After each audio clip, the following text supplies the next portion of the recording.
Puikus finišas.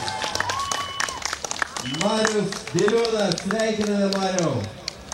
Ir dėl techninių problemų, kliūčių, paprašyčiau Marių prieiti prie manęs, kai atsigaus, nes aš kol kas negaliu prieiti prie jo.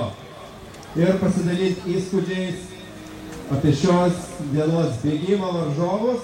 Ir kaip matome, beveik 200 metrų atsilikęs finišuoja Lenkijos atstovas Andžejuko, kaip prisimename, išskubėjus į paskutinį ratą jie buvo kartu. Taip, stiprus ir galingas finišas. Plojame Lenkijos bėgikui Andžejuk. Dabar jau žinome. Pirmus 2 ir štai trečiasis šios dienos prizininkas Aurimas Kinulis, Kėdainiai Klaipėda klubas Šviesos kariai. Bravo!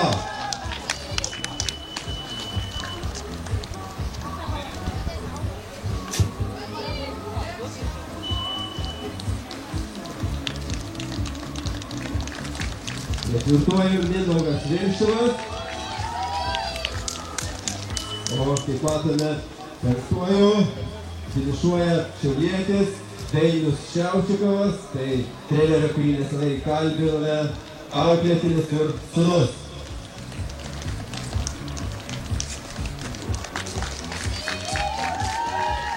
Visų finišavusių paprašysime grąžinti numerius bei čipus.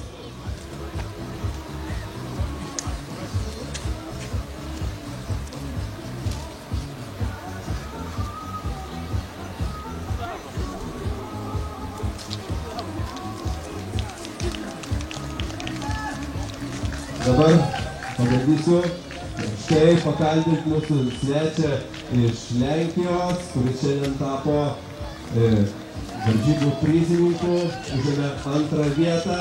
Tuoj sužinosime, iš kur jisai yra.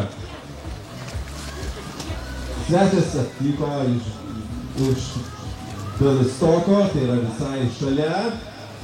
Ir tuoj paklausime, kaip jums mūsų varžybos, kaip patiko trasa, varžovai ir pati organizacija.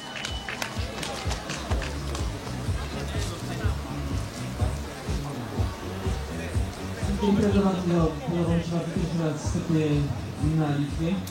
Trasa dosyć ciężka, dużo biegi, ale bardzo ciężka. Sakė mūsų svečias, kad trasa yra gan sunki, daug kalniukų, ten patinka mūsų organizacija, mūsų šventė, taigi tikime.